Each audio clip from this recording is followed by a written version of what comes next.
இந்த நிகழ்ச்சி amazing facts ஊழியத்தின் நண்பர்களால் உங்களிடம் கொண்டு வரப்பட்டிருக்கிறது. நீங்கள் எப்போதாவது ஆர்லிங்டன் தேசிய கல்லறை தோட்டத்திற்கு சென்றிருந்தால் அறியப்படாத சிப்பாயின் கல்லறைகளை பாதுகாக்கும் கூர்மையான கண்களின் தோற்றமுடைய காவலாளிகளை பார்த்திருக்கலாம். இந்த மரியாதைக்குரிய சேவையின் ஒவ்வொரு விவரமும் குறைபாடற்ற முறையில் செயல்படுத்தப்பட்டிருக்கிறது. அது அடையாள குறியீட்டிலும் நிறைவு செய்யப்பட்டிருக்கிறது. இந்த பதவிக்கு முயற்சிக்கும் வீரர்களில் ஒரு பகுதியினர் மட்டுமே ஏற்றுக்கொள்ளப்படுகிறார்கள்.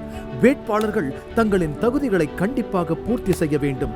எழுத்துப்பூர்வமான புலமை தேர்வில் தேர்ச்சி பெற்றிருக்க வேண்டும். தேர்வு செய்பவர்கள் உயர்ந்த தரத்தில் வைக்கப்படுகிறார்கள். கோடை காலத்தில் ஒவ்வொரு 30 நிமிடங்களுக்கும், குளிர்காலத்தில் ஒவ்வொரு மணி நேரத்திற்கும் மாற்றப்படும் காவலர்கள் கல்லறையில் ஒரு நாளைக்கு 24 மணி நேரமும், வருடத்தில் 365 நாட்களும், ஏப்ரல் 6, 1948 முதல் சூறாவளி உள்ளிட்ட அனைத்து வகையான வானிலைகளிலும் தொடர்ந்து ரோந்து வந்து கொண்டிருப்பார்கள்.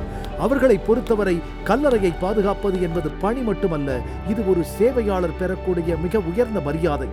தேவனுடைய வார்த்தையில் நினைவு கூறப்பட வேண்டிய நினைவு இருப்பதாக வேதம் நமக்கு கற்பிக்கிறது. 4வது கட்டளையில் காணப்படுகிறது.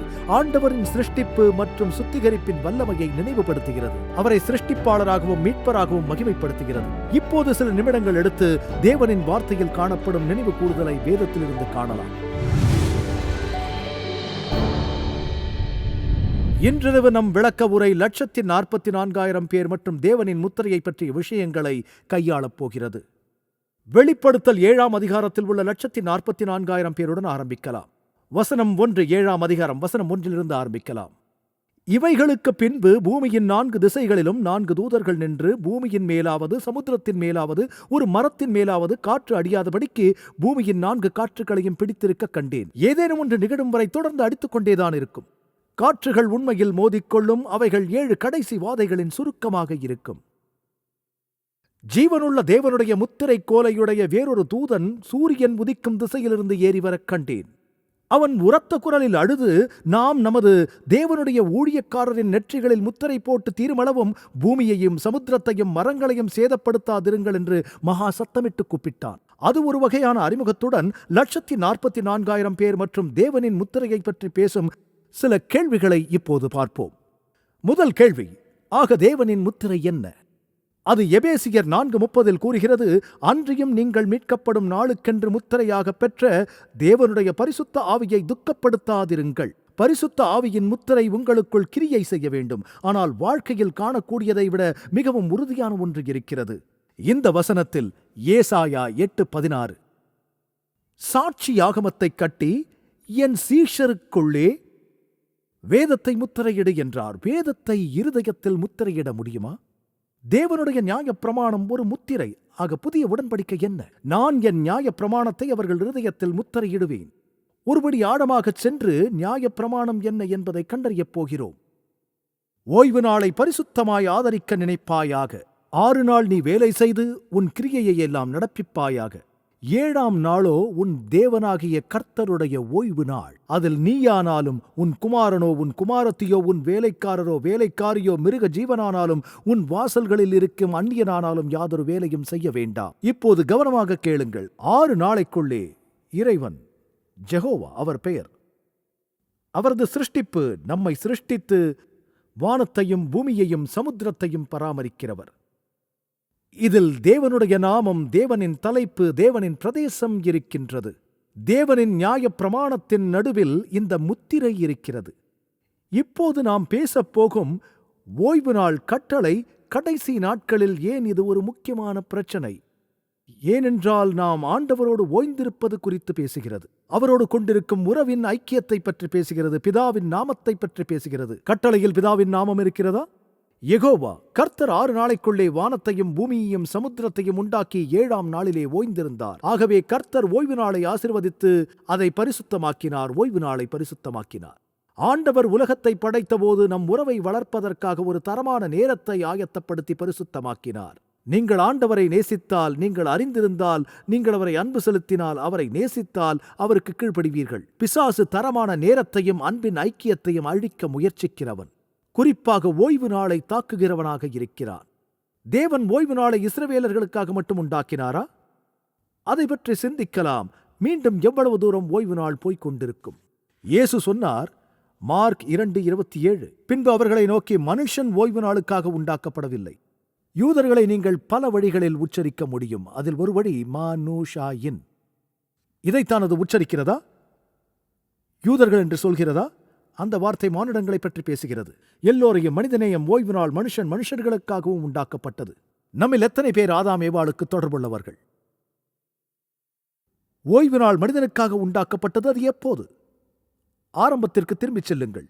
இது யூதர்களுக்கு உருவாக்கப்படவில்லை. வேதம் மிகவும் தெளிவாக சொல்கிறது, கர்த்தரை சேவிக்கவும் கர்த்தருடைய நாமத்தை நேசிக்கவும் அவருடைய ஊழியக்காரராய் இருக்கவும் ஓய்வு நாளை பரிசுத்த குலைச்சலாகாதபடி ஆசரித்து உன் உடன்படிக்கையை பற்றிக் கொண்டிருக்கிற அந்நிய புத்திரர் அனைவரையும் என்று சொல்கிறது. ஓய்வு நாளை பரிசுத்த குலைச்சலாகாதபடி என் உடன்படிக்கையை பற்றிக் கொண்டிருக்கிறவர்களை நான் என் பரிசுத்த பர்வதத்துக்கு கொண்டு வந்து என் ஜெப வீட்டிலே அவர்களை மகிழப் பண்ணுவேன். அவர் கட்டளையை நினைவில் வைத்திருக்கும் அனைவருக்கும் என்ன வாக்குத்தத்தம் கொடுக்கிறார்? சந்தோஷம். இது ஒரு ஆசீர்வாதம். அந்த நாளை சபிக்கவில்லை, அந்த நாளை ஆசீர்வதித்தார். தேவன் எப்போது ஓய்வு நாளின் சத்தியத்தை உண்டாக்கினார்? நாம் படித்துக் கொண்டிருக்கும் முத்திரையை நிறுவினார். ஆரம்பத்திற்கு திரும்பிச் செல்லலாம். ஏதேன் தோட்டத்தில் ஆண்டவர் 6 நாளுக்குள் எல்லாவற்றையும் உண்டாக்கிய பிறகு ஒரு வாரத்திற்கு எத்தனை நாட்கள்? நாங்கள் சீனாவுக்கு சென்ற போதும் வாரத்தில் 7 நாட்கள் தான் இருந்தது. தொழில்நுட்ப ரீதியில் அது ஒரு நாத்திக நாடு. கொரிய, ஜப்பான் வாரத்தில் 7 நாட்கள் இரும்புத்திரை விழுந்தபோது நானும் கேரனும் ரஷ்யாவுக்கு சென்றோம். எங்குமே வாரத்திற்கு 7 நாட்கள் தான். ஏன்? நீங்கள் இதை பற்றி நினைக்கும் போது விசித்திரமாக இருக்கும். இப்போதுள்ள நவீன நாகரிகம் பரவுவதற்கு முன்பே உலகின் அனைத்து நாடுகளும் ஒரு வருடத்திற்கு 360 முதல் 370 நாட்கள் தங்கள் கேலண்டரில் ஏன் இருந்தன என்பது புரிந்து கொள்ளத்தக்கது. ஏனென்றால் பூமி சூரியனை சுற்றி ஒருமுறை செல்ல எவ்வளவு நேரம் எடுத்துக்கொள்கிறது என்பதை அவர்களால் கணிக்க முடிந்தது. எனவே அனைத்து பண்டைய நாகரிகங்களுக்கும் ஒரு வருடம் ஒரே எண்ணிக்கையிலான நாட்களை கொண்டிருப்பது நமக்கு ஆச்சரியத்தை அளிக்கவில்லை. அனைவருக்கும் ஒரு மாதம் போன்று ஏதோ ஒன்று இருப்பது என்பது நமக்கு ஆச்சரியத்தை அளிக்க வேண்டியதில்லை. ஏனெனில் இது சந்திர சுழற்சி. பூமி அதன் அச்சில் ஒருமுறை சுற்றுவதற்கு 24 மணி நேரம் ஆகும் என்பதை அனைவரும் அறிவோம். ஆனால் சூரிய சந்திர நட்சத்திரங்களை வாரத்தில் 7 நாட்கள் எங்கே பார்ப்பீர்கள்? எங்குமில்லை. 7 நாள் வாரத்தை உலகம் கண்டுபிடிக்கக்கூடிய ஒரே இடம். ஆதியிலே தேவன் வானத்தையும் பூமியையும் சிருஷ்டித்தார். இது அனைத்தும் வேதத்திலே எழுதப்பட்டிருக்கு. நமக்கு ஏன் 7 நாட்கள் 6 நாட்கள் இல்லை? எல்லாவற்றையும் 6 நாட்களுக்குள் முடித்துவிட்டால் 7 நாள் எதற்கு? இன்னும் நான் முடிக்கவில்லை. 7ஆம் நாளை நீங்கள் நினைவு வைக்காவிட்டால் 6 நாட்களில் செய்த எதையும் அனுபவிக்கப் போவதில்லை என்கிறார். ஏனென்றால் நீங்கள் என்னுடன் ஓய்ந்திருக்க வேண்டும், உங்கள் ஐக்கியத்தை மறுவூட்டம் கொடுக்க வேண்டும், அநேக காரியங்களை செய்து உங்கள் பரலோக வாழ்க்கையை அனுபவிக்க வேண்டும். இது தேவனின் பரிபூரணமான திட்டத்தின் ஒரு பகுதி. அவருடனான அன்பின் ஐக்கியம் வளர வேண்டும் என்று அந்த நாளை நியமித்திருக்கிறார். இவ்விதமாக வானமும் பூமியும் சர்வ சேனையும் உண்டாக்கப்பட்டு தீர்ந்தன. தேவன் தாம் சிருஷ்டித்து உண்டு பண்ணின தம்முடைய கிரியையை எல்லாம் முடித்த பின்பு அதில் ஓய்ந்திருந்தபடியால் தேவன் 7ஆம் நாளை ஆசீர்வதித்து அதை பரிசுத்தமாக்கினார். அவர் அதில் பல விஷயங்களை செய்திருக்கிறார்.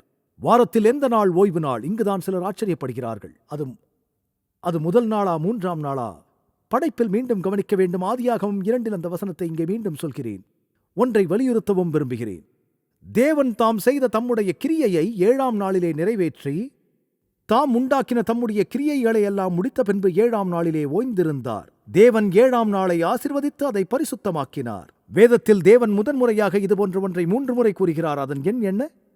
7ஆம் நாள், 7ஆம் நாள், 7ஆம் நாள். இது இறையியல் என்று நீங்கள் நினைக்கலாம். ஆனால் என்னை பொறுத்தவரை ஆரம்பத்தில் ஆதியாகமத்தில் தேவன் 7 7 7 என்று சொல்லி இருப்பது என்பது மிகவும் சுவாரஸ்யமானது என்று நான் நினைக்கிறேன். உங்களுக்கு 6 6 தேவையில்லை என்று கூறுகிறது. 1ஆம் எண் தேவனுக்கானது என்றால் 6ஆம் எண் மனிதனுக்கு என்று வேதம் சொல்கிறது. ராஜா நெபுகாத்நேசர் ஒரு பொற்சிலையை பண்ணுவித்தான். 60 முழ உயரம், 6 முழ அகலம், 6 முழ அகலம், 6 முழ ஆழம், 60 அடி உயரம், 6 6 6 பணிந்து கொள்ள கடவீர்கள் என்றான். தேவன் ஓய்வு நாளின் முக்கியத்துவத்தை எவ்வாறு வெளிப்படுத்தி இருக்கிறார்? அவரின் 7வது ஓய்வு நாளை. இது போதகர் டக்கின் ஓய்வு நாள் அல்ல, இது யூதர்களின் ஓய்வு நாள் அல்ல, இது தேவனின் ஓய்வு நாள்.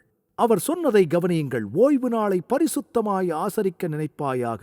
தேவன் 7ஆம் நாளை ஆசீர்வதித்து அதை பரிசுத்தமாக்கினார். நான் இதுபோன்ற ஒரு கூட்டத்தை நடத்தி கொண்டிருந்தேன். ஒரு நபர் என்னிடம் வந்தார். நிறைய பேர் இருந்தார்கள். இந்த போதகர் அங்கே இருந்தார். அவர் கூட்டத்தில் குறுக்கிட்டார். அவர் சொன்னார், சகோதரர் டக், இது சட்டபூர்வமானது. நீங்கள் இந்த ஜனங்களை வேலைகளின் அடிமைத்தனத்திற்கு உட்படுத்துகிறீர்கள். நான் அப்படி சொல்லவில்லை. நான் ஓய்வெடுக்கச் சொல்கிறேன் என்றேன். நீங்கள் தான் ஓய்வெடுக்கக் கூடாது என்று சொல்கிறீர்கள் என்றேன். நான் ஓய்வெடுங்கள் என்கிறேன். அவர் நியாயப்பிரமாணத்தின் கீழ் அடிமைப்பட்டிருக்க வேண்டியதில்லை என்று சொன்னார். அவரும் நானும் ஒரு வகையான சந்திப்பில் ஒரு பரிமாற்றத்தில் இறங்கினோம். நான் அதை சமாளிக்க வேண்டியிருந்தது. நான் கேட்டேன், அப்படியானால் 10 கட்டளைகளை கடைபிடிக்க வேண்டியதில்லையா என்றேன். அவர் இல்லை என்றார். அவரை சார்ந்தவர்கள் அங்கே இருந்தார்கள். ஒரு விதமாக வாயை மூடிக்கொண்டு அவரை பார்த்தார்கள். பின்னர் அவர் சொன்னார், நல்லது என்று. 4வது கட்டளை அதில் உள்ளடக்கி இருக்கிறது. பின்னர் அவர் அவைகளில் 9 என்று சொன்னார். எனவே நான் சொன்னேன், நீங்கள் என்னிடம் சொல்வது நினைவு கூறுவாயாக என்ற வார்த்தையுடன் தொடங்கும் ஒரே கட்டளையை தான் நாம் மறக்க வேண்டும் என்று நீங்கள் கூறுகிறீர்கள். அது எனக்கு உணர்வை தரவில்லை. எங்கும் செல்ல வேண்டாம் நண்பர்களே. இன்னும் சற்று நேரத்தில் இன்றைய விளக்க காட்சிக்கு திரும்பி வருவோம். உங்கள் திருமண ஆண்டு விழாவை எப்போதாவது மறந்திருக்கிறீர்களா? அச்சச்சோ, வேறு சிறப்பு விழாக்களை? உங்கள் பிறந்த நாளை நண்பர்கள் மறக்கும் போது சங்கடமாக இருக்கும் என்பது உங்களுக்கு தெரியும். ஆகவே கிட்டத்தட்ட முழு உலகமும் மறந்துவிட்ட நிலையில் ஆண்டவருக்கு ஒரு விசேஷ நாள் இருப்பதாக நான் சொன்னால் என்ன செய்வது? முக்கியமாக இது மனித வரலாற்றில் மிக முக்கியமான நாட்களில் ஒன்று. அதை மறந்தால் உங்கள் வாழ்க்கையை அது ஆழமாக பாதிக்கும். இந்த நாள் பற்றி மேலும் அறிய விரும்புகிறீர்களா? அதனால் தான் வரலாற்றில் தொலைந்த நாள் என்று அழைக்கப்படும் அற்புதமான உண்மைகளிலிருந்து இந்த கண் திறப்பு ஆய்வு வழிகாட்டியை கேட்க உங்களை உற்சாகப்படுத்த விரும்புகிறேன். இந்த நம்ப முடியாத சத்தியம் எப்படி உங்களிடமிருந்து மறைக்கப்பட்டது என்று நீங்கள் ஆச்சரியப்படுவீர்கள். இறுதியாக அதை ஞாபகப்படுத்த தொடங்கும் போது உங்களுக்கும் உங்கள் குடும்பத்திற்கும் என்ன நடக்கும்? இலவசங்களை பெற திரையில் உள்ள எண்ணை அழைக்கவும், சலுகை #307 குறிப்பிடவும், வலைதள முகவரியை பார்வையிடவும். இந்த நம்ப முடியாத ஆதாரத்தை படித்த பிறகு ஒரு நிச்சயத்தோடு உங்கள் நண்பர்களுடன் பகிர்ந்து கொள்ளுங்கள். இன்றைய விளக்க காட்சியின் மீதமுள்ள பகுதிகளுக்கு சென்று தேவனுடைய வார்த்தையிலிருந்து சில அற்புதமான உண்மைகளை கற்றுக்கொள்வோம். அந்த நாளில் அவர் செய்த சில விஷயங்கள் இருக்கின்றன. அவர் ஓய்வு எடுத்த ஒரு சிறப்பு வழியில் அதை அவர் ஆசீர்வதித்தார், அதை பரிசுத்தப்படுத்தினார். அவர் அதை பரிசுத்தமாக்கி அதற்கான ஒரு குறிப்பிட்ட நாளை அவர் குறித்தார். ஏதோ ஒரு நாளை ஓய்வு நாள் என்று அவர் சொல்லவில்லை. நீங்கள் அதை கவனித்தீர்களா? அந்த ஆசீர்வாதத்தை ஒரு முத்திரையை போல் பதிய விரும்ப ஏதோ ஒரு நாளை தேர்வு செய்து கொள்ளலாம் என்று சொல்லவில்லை. நான் அந்த நாளை ஆசீர்வதித்தேன், நான் உங்களை சந்திக்கப் போகிறேன். சொந்தமான நாளை நாம் தேர்ந்தெடுப்பதில்லை. அவர் அது 7ஆம் நாள் என்று சொல்கிறார். எந்த நாளை இயேசு பரிசுத்தமாக்கினார்? கிறிஸ்துவை பின்பற்றும் ஒரு கிறிஸ்தவர், சரியா? அவர் நாசரேத்துக்கு வந்தார். அங்கு அவரது நடைமுறை வழக்கங்கள் போல் வளர்க்கப்பட்டார். தனது சொந்த ஊருக்குச் சென்று உங்கள் பழக்க வழக்கங்கள் படி 1 அல்லது 2 முறை ஏதாவது செய்வது உங்கள் வாழ்க்கை முறை. அவருடைய நடைமுறை வழக்கம் போல் அவர் ஓய்வு நாளில் ஜெப ஆலயத்திற்கு சென்றார். அங்கு அவர் வேத வசனங்களை படிக்க எழுந்து நின்றார். இயேசு தவறாமல் தேவாலயத்திற்கு சென்றார். ஜெப ஆலயம், தேவாலயம், கூடுகை ஒரே பொருள். ஓய்வு நாளில் அவருடைய வேதத்தை படித்தார். இயேசு செய்ததை செய்வது நமக்கு இன்னும் நல்ல யோசனையாக இருக்கலாம். இனி இதை செய்ய வேண்டும் என்று இயேசு சொன்ன இடத்தை இப்போது நீங்கள் சொல்ல முடியும் அல்லவா?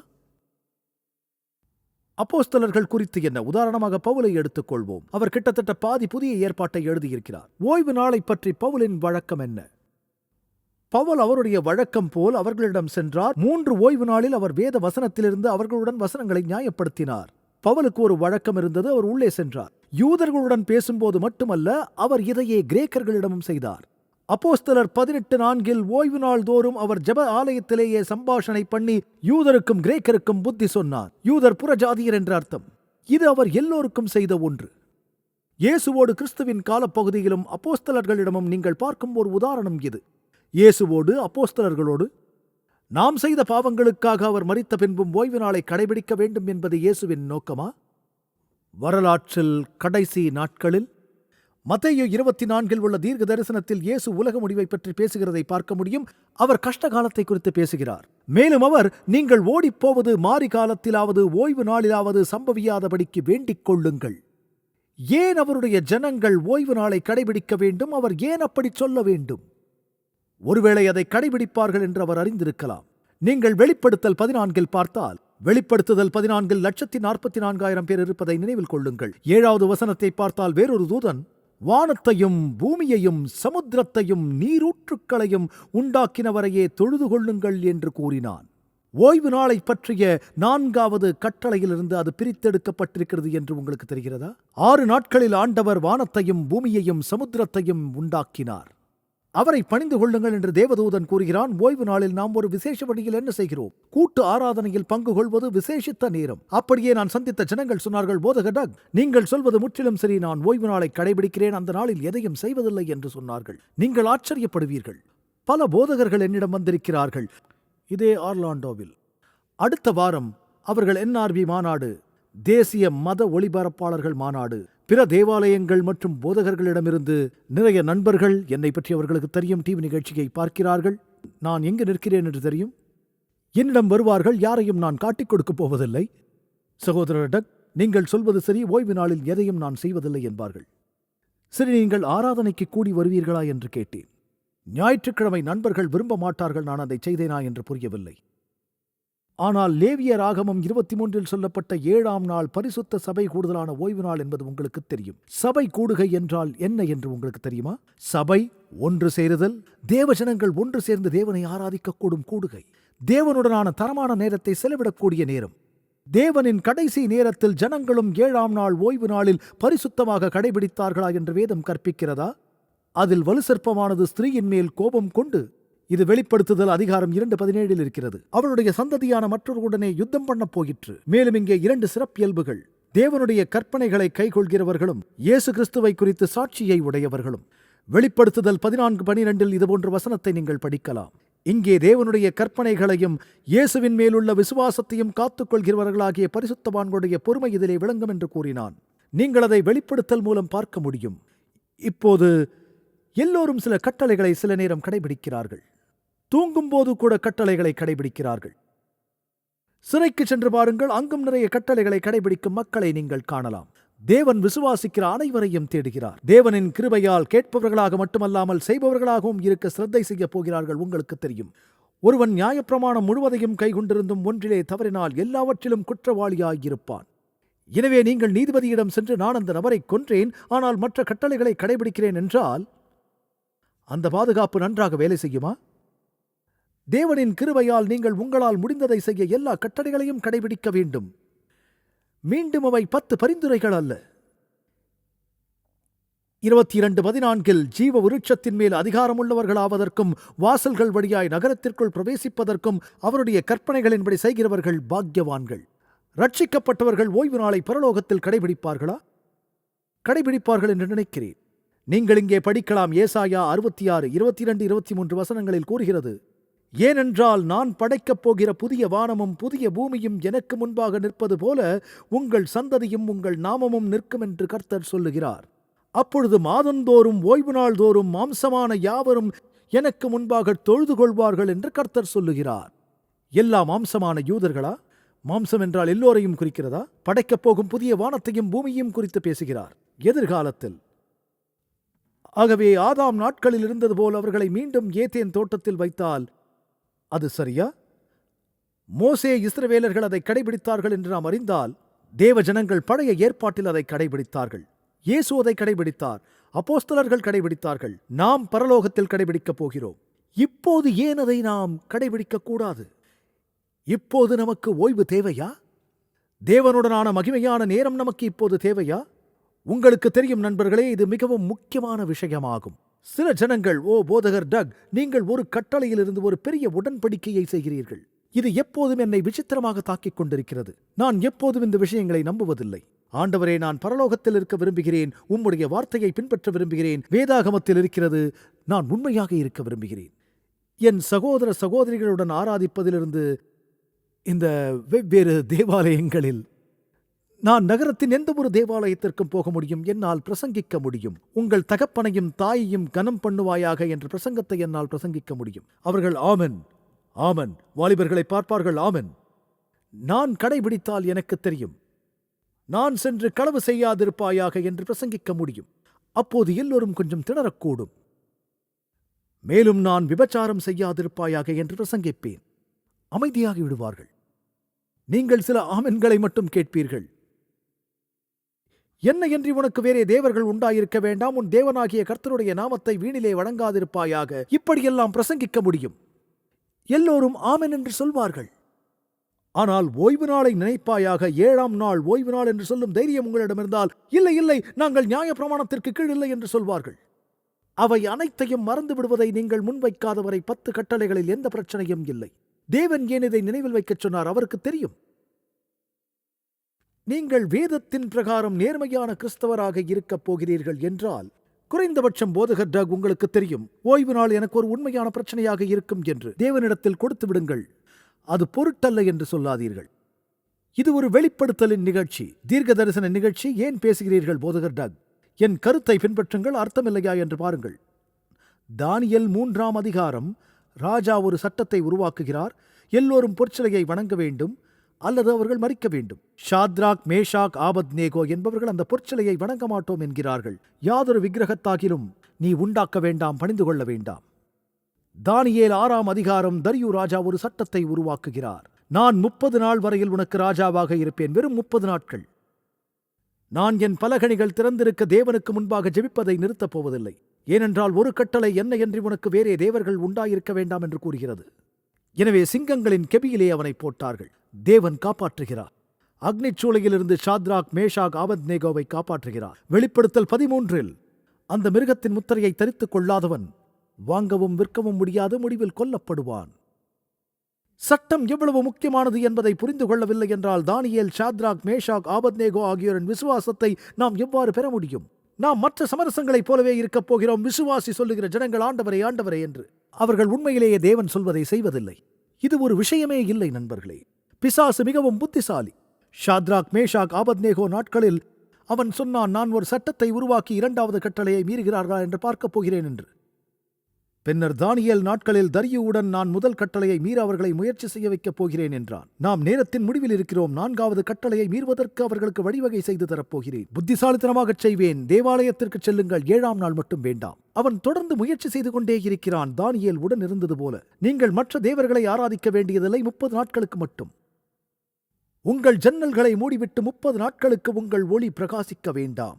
பிசாசு அவன் மிகவும் புத்திசாலி. ஆனால் கட்டளைக்கு ஒரு கட்டளை. நவீன நாள் நாம் சனிக்கிழமை என்று அழைக்கிறோம். இயேசு அதே நாளை ஓய்வு நாள் என்று கைகொள்ளச் சொன்னதாக நாம் உறுதியாக நம்ப முடியுமா? கேலண்டர்கள் மாறுகின்றன. எந்த நாள் என்று எங்களுக்கு எப்படி தெரியும்? வேதாகமத்தில் படியுங்கள், தெளிவாக இருக்கிறது. லூகாவில் பாருங்கள், 23ஆம் அதிகாரம் 54வது வசனத்திற்கு செல்லுங்கள். லூகாவில் கடைசி அதிகாரத்திற்கு முந்தைய வசனம். கிறிஸ்து சிலுவையில் அறையப்பட்ட நாளுக்கு ஆயத்தப்படுகிற நாள். பொதுவாக வெள்ளிக்கிழமை பெரிய வெள்ளி என்கிறோம். ஓய்வு நாள் வந்தது. கந்தர்வர்களையும் பரிமள தைலங்களையும் ஆயத்தம் பண்ணி கற்பனையின்படியே ஓய்வு நாளில் ஓய்ந்திருந்தார்கள். லூகா ஒரு புறஜாதியார். ஓய்வு நாள் ஒரு பொருட்டல்ல என்றால் ஏன் இயேசு சீஷர்களுக்கு கட்டளையின்படி அந்த நாளை அனுசரிக்கச் சொல்ல வேண்டும்? சீஷர்கள் ஓய்வு நாள் முக்கியமானது என்று நினைக்கவில்லை என்று எல்லோரும் எப்படி யோசிக்க முடியும்? ஏனென்றால் அது அவர்களுக்கு மிகவும் முக்கியமானது. இயேசு மரித்த பிறகும் இனி பேச வேண்டாம் என்ற போதும் அவர்கள் ஒருவரை ஒருவர் பார்த்து, இதோ சூரியன் மறைந்து கொண்டிருக்கிறது என்றார்கள். ஓய்வு நாளுக்கு முன்னர் அவரை துப்பட்டியிலே சுற்றி அவரது உடலை நறுமணமூட்டி பாதுகாத்து ஓய்வு நாளில் ஓய்ந்திருந்தார்கள். ஞாயிற்றுக்கிழமை காலை திரும்பி வந்து பார்ப்போம், நாம் வீட்டிற்கு சென்று கட்டளையை கடைபிடிக்கப் போகலாம் என்றார்கள். இயேசுவுக்கு இது ஒரு பொருட்டல்ல என்ற கருத்தை சீடர்கள் எப்படியாவது ஏற்றுக்கொண்டிருக்கிறார்களா? அது அவர்களுக்கு மிகவும் முக்கியமானது. இயேசுவுக்கு மிகவும் முக்கியமானது. ஓய்வு நாள் நெருங்கிக் கொண்டிருந்தால் அவர்கள் தங்கள் அன்பின் வேலையை கூட கொஞ்சம் முடித்திருந்தார்கள். பின்னர் வாரத்தின் முதல் நாளில் தொடர்ந்து முடிக்க திரும்பி வந்தார்கள். கர்த்தருக்கு ஸ்தோத்திரம். தேவதூதர்கள் கல்லை புரட்டி தள்ளிவிட்டிருந்தார்கள். கிறிஸ்து உயிர்த்தெழுந்தார். அது என்ன முதல் நாளா? உயிர்த்தெழுந்த ஞாயிற்றுக்கிழமை. எனவே உங்களுக்கு கிடைத்துவிட்டது நண்பர்களே, வெள்ளிக்கிழமை ஆயத்த நாள். ஓய்வு நாள் கிடைத்துவிட்டது. ஓய்வு நாளுக்கு முந்தைய நாள் இயேசு மரித்தார். ஜனங்களை ரட்சிக்கும் வேலையை அவர் முன்பாக செய்து ஓய்வெடுத்தார் என்பதை நீங்கள் உணர்கிறீர்களா? அவர் ஞாயிற்றுக்கிழமை காலை உயிர்த்தெழுந்தார். இயேசு ஓய்வு நாளில் மரணத்தில் இல்லை. ஓய்வு நாள் கட்டளையால் என்ன ஆசீர்வாத வாக்குத்தத்தம் அளிக்கப்படுகிறது? இயேசு சொல்கிறார், வருத்தப்பட்டு பாரம் சுமக்கிறவர்களே என்னிடம் வாருங்கள், நான் உங்களுக்கு இளைப்பாறுதல் தருவேன் என்று. எனவே ஆண்டவரின் ஒவ்வொரு கட்டளைக்கும் நியாயப்பிரமாணத்தின் கடிதத்தை பெற்றிருக்கிறீர்கள். உங்களுக்கு ஆவியானவரின் நியாயப்பிரமாணம் கிடைத்திருக்கிறது. நியாயப்பிரமாண கடிதம் விபச்சாரம் செய்யாதிருப்பாயாக என்று கூறுகிறது. ஆவியானவரின் நியாயப்பிரமாணம் உங்கள் இருதயத்தில் சிந்திக்கக்கூடாது என்கிறது. நியாயப்பிரமாண கடிதம் கொலை செய்யாதிருப்பாயாக என்கிறது. கொல்லக்கூடாது என்று சொல்கிறது. சகோதரனை நியாயமில்லாமல் கோபித்துக் கொள்ளுகிறவன் நியாய தீர்ப்புக்கு ஏதுவாயிருப்பான் என்கிறது. நியாயப்பிரமாண கடிதம் விரோதமாக பொய் சாட்சி சொல்லாதிருப்பாயாக. ஆவியானவரின் நியாயப்பிரமாணம் உள்ளதை உள்ளதென்றும் இல்லதை இல்லதென்றும் சொல்லுங்கள் என்கிறது. உங்கள் பேச்சு தொடர்புகளில் இருதயத்தில் நேர்மையாக இருங்கள். சிலர் தங்களை சரீர மொழியில் பொய் பேசுவார்கள். நியாயப்பிரமாணத்தின் கடிதம் ஓய்வு நாளை பரிசுத்தமாக அனுசரித்து நினைப்பாயாக என்கிறது. ஆவியானவரின் நியாயப்பிரமாணம் என்னிடம் வாருங்கள், இளைப்பாறுதல் தருவேன் என்கிறது. ஆண்டவரை ஆராதிக்க ஜனங்கள் ஒன்று கூடுவதால் ஒவ்வொரு ஓய்வு நாளிலும் ஒரு ஓய்வு வருகிறது. அது நம்மை படைத்த தேவன் அவர் என்பதை நமக்கு நினைவூட்டுகின்றது. அது மட்டுமல்ல, ரட்சிப்பு என்பது என்னவென்று உங்களுக்கு தெரியுமா? உங்களுக்குள் ஒரு புதிய இருதயத்தை சிருஷ்டிப்பேன். நாம் சிருஷ்டிக்கப்பட்டவர்கள். பழையவைகள் ஒளிந்து போயின, எல்லாம் புதிதாயின. நாம் கிறிஸ்துவில் புது சிருஷ்டி. இன்றும் நமக்கு ஒரு ஓய்வு நாள் தேவையா? இன்னும் அவரை ஆராதிப்பதற்கு ஒரு நாள் தேவையா? ஆண்டவர் நமக்கு ஒரு குறிப்பிட்ட நாளை ஒதுக்கி உங்களை ஆசீர்வதித்தேன் என்று சொன்னாரா? நாம் ஆண்டவரே, நீங்கள் தேர்ந்தெடுத்த நாளில் அதை செய்வது எங்களுக்கு வசதியாக இல்லை, எனக்கு சொந்த நாளை தேர்வு செய்யப் போகிறேன் என்று சொல்ல முடியுமா? தேவன் சொல்வதை நாம் செய்கின்றோமா? அவர் சொல்கிறார், 7ஆம் நாளில் நான் உங்களுடன் இருப்பேன், நீங்கள் என்னை நேசிக்கிறீர்களானால் அதை கடைப்பிடிப்பீர்கள், கட்டளையை கைக்கொள்ளுங்கள். நான் கொஞ்சம் தொடர்வதற்கு முன் சிலர் இதை கேட்கலாம். உங்கள் மனம் சுழன்று கொண்டிருக்கிறது, எனக்கு தெரியும். இந்த வெளிப்படுத்தல் கருத்தரங்கில் நீங்கள் தெரிந்து கொள்ள நிறைய விஷயங்கள் இருக்கின்றது. ஜனங்கள் தெரிந்து கொள்ள விரும்புகிறார்கள், போதகர் டக், இதற்கு வயது எப்போது தொடங்குகிறது? வெளிப்பாட்டில் இந்த சின்னம் எதை குறிக்கிறது, அந்த சின்னம் எதை குறிக்கிறது? ஓ, அது சுவாரஸ்யமானது, மிகவும் சுவாரஸ்யமானது. இந்த விளக்க காட்சியில் வித்தியாசம் என்ன தெரியுமா? ஜனங்கள் ஓய்வு நாளின் உண்மையை அறியும் போது, ஓ, அது உண்மையில் என் நேரத்தை பாதிக்கும், என் வாழ்க்கையை பாதிக்கும் என்று சொல்கிறவர்கள், என் தந்தை நான் வளர்ந்து கொண்டிருந்த போது அவர் கோடீஸ்வரராக இருந்தார், நிறைய பணம் இருந்தது, வேலை செய்து கொண்டே இருந்தார், நான் அவருடன் இருக்க விரும்பினேன். அவர் என்னிடம், நான் பிஸியாக இருக்கிறேன், நிறைய வேலை இருக்கிறது என்பார். 500 ரூபாய் கொடுத்து படம் பார் என்பார். நேரத்தை செலவழிப்பதை விட பணம் கொடுப்பது அவருக்கு சுலபமாக இருந்தது. நாமும் கூட கர்த்தருக்கு ஸ்தோத்திரம், கர்த்தருக்கு ஸ்தோத்திரம் என்று சொல்லிக்கொண்டே போவோம். உங்களுக்கு புரியும். நீங்கள் தேவனுக்கு உங்கள் நேரத்தை கொடுக்கும் போது அவர் உண்மையில் உங்கள் தேவன். இந்த பொருள் மிகவும் தீவிரமான ஒரு பாடம். ஏனென்றால் அவர் நம் தேவனாக இருக்கிறாரா என்று உண்மையில் பார்க்க வேண்டும். இயேசு, நீங்கள் என்னை நேசிக்கிறீர்கள் என்றால் என் கட்டளையை கை கொள்ளுங்கள் என்றார். அவர் உங்களை ஆசீர்வதிக்க விரும்புகிறார். ஆமென். இது தேவனின் கட்டளை. அவர் கூறுகிறார், 7ஆம் நாளை நினைவு கூறுவாயாக என்று. 7ஆம் நாளை நினைவில் வைத்துக் கொள்ளாதீர்கள். இது தேவனின் முத்திரையாக இருப்பதால் தேவனின் நியாய பிரமாணத்தின் நடுவில் தேவனின் நாமத்தை பெற்றிருக்கிறீர்கள். உங்களுக்கு பரிசுத்த வார்த்தை கிடைத்திருக்கிறது. ஆராதனையின் உள்ளடக்கத்தை பெற்றிருக்கிறீர்கள். ஓய்வு கிடைத்திருக்கிறது. 10 கட்டளைகள் 2 பிரிவுகளாக பிரிக்கப்பட்டுள்ளன. முதல் கட்டளைகள் தேவனுடனான நம் அன்பின் ஐக்கியத்தை கையாளுகின்றன. 2வது குழு அதிகார கட்டளை. எண் 5 10 கட்டளைகள் நம்முடைய சக மனிதனுக்கான அன்பு. அது தேவனின் நியாய பிரமாணத்தின் நடுவில் மிக நீண்ட கட்டளை. அவருடைய சட்டத்தின் மையத்தில் நினைவு கூறுவாயாக என்ற வார்த்தையுடன் தொடங்கும். ஒரே கட்டளை மிகவும் தனித்துவமானது. ஏனென்றால் அவர் நம் இருதயத்தை மட்டுமல்ல, நேரமும் செலவழிக்க கிடைத்துள்ளது என்று சொல்கிறது. இதன் பொருள் அதுதான், அவர் நம் ஆண்டவர், நாம் அவரை ஆராதிப்போம், நம் வாழ்வில் முதலிடத்தில் இருக்க வேண்டும்.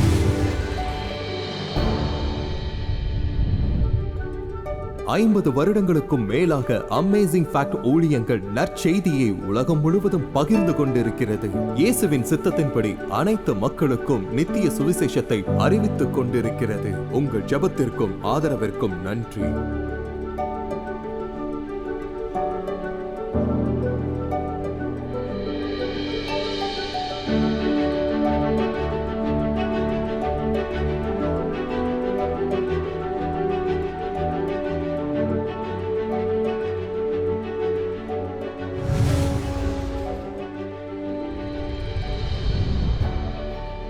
இன்றைய இலவச சலுகையை விண்ணப்பிக்க மறந்து விடாதீர்கள். அது நிச்சயம் ஆசீர்வாதமாக இருக்கும். உங்களது தொடர்ச்சியான ஆதரவுக்கு நன்றி. நாங்கள் இயேசு கிறிஸ்துவின் சுவிசேஷத்தை உலகெங்கிலும் கொண்டு செல்கிறதினால் நீங்கள் அடுத்த வாரம் இணைந்திருக்க உதவி செய்து கர்த்தருடைய வேத வார்த்தையில் மூழ்கி அற்புத உண்மைகளை ஆராயச் செய்வோம்.